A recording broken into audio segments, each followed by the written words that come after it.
earlier in the week, Notre Dame was ahead of Miami. Okay, so that means that Notre Dame gets in, right? Miami came out and they've actually had one of the cable channels out there replaying their victory over Notre Dame over and over and over again so that everybody can see that we beat Notre Dame. Yes, you did. It's tight, but you still beat them, and you beat them at the beginning of the season. Okay, granted, I'll give you that. But still, strength of schedule is pretty fair. I mean, there's not a lot of huge difference here.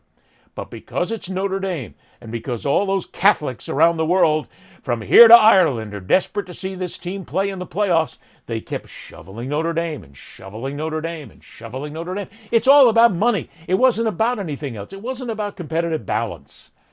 That's nonsense. This was about the money that Notre Dame will bring in, because Notre Dame will make more money for everybody than Miami could even hope to.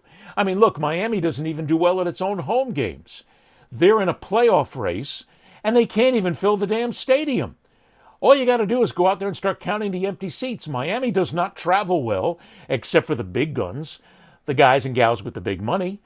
But Miami doesn't travel well, certainly not at these prices. But Notre Dame, are you kidding? They'll go anywhere, anytime. You put a bowl game in Kazakhstan, and they'll go to the game.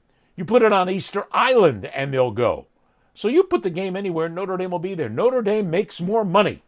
End of story. So here you have Notre Dame is ahead of Miami. Okay, makes sense. Miami can go out and do all the politicking that they possibly can, but you've decided, the committee, you've decided that Notre Dame's the better team, even though Miami beat them. Oh, that was at the beginning of the season. That was way back then. They still beat them. They still defeated them. I don't care if it's by 1 point or 100 points. They won the game when they had to. So Notre Dame being placed over Miami all season long was nothing more than politics. It was nothing more than greed. It was nothing more than con artists who are tight to Notre Dame. Look, there's more people who have connections, monetarily and otherwise, to Notre Dame than they do to the University of Miami. And that's why these committees, these idiots, these morons, these con artists kept Notre Dame sitting there. So if Notre Dame is sitting there early in the week, how in the name of sweet Jesus, touchdown Jesus that is, do they vault over Miami? Nobody played any more games.